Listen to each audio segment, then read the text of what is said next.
Guys আসসালামু আলাইকুম। আজকে আমি আপনাদের একটা নতুন জিনিস দেখাবো, হয়তো পুরনো কিন্তু আমার কাছে নতুন।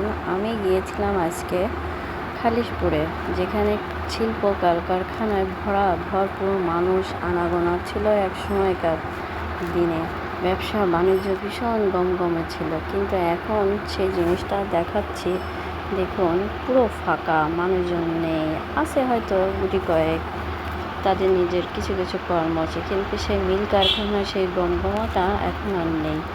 দেখতে বেশ কেমন জানি লাগছে, আর দুপুরের রোদে ফাঁকা ফাঁকা লাগছে আরও বেশি। নিউজ প্রিন্ট, পিপুলস, দেখুন নিউজ প্রিন্টের এলাকাটা নতুন হচ্ছে, কিন্তু এর যে কবে ঠিক হবে তাও নয়। আর রাস্তাঘাটে মানুষ তো আছেই, তারা কলকারখানার কাজ সেই আগের মতো এখন আর নেই।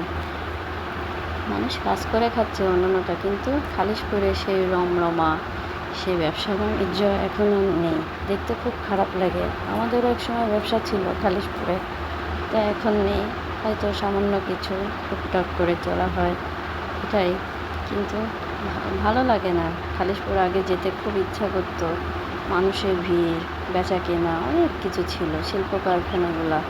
কিন্তু এখন সে মানুষও নাই, বেচা কেনাও মানুষের নেই, চলাফেরাটাও নেই। একেবারে ফাঁকা ময়দানের মতো লাগছে। দুপুরের ঠাকানে রোদ, তারপরও এখানে মানুষ আগে বেশ ভালো ছিল, খেয়ে পরে বাঁচত, ভালোই দিন কাটাতো, মানুষের সুখ স্বাচ্ছন্দ্য ছিল অনেক।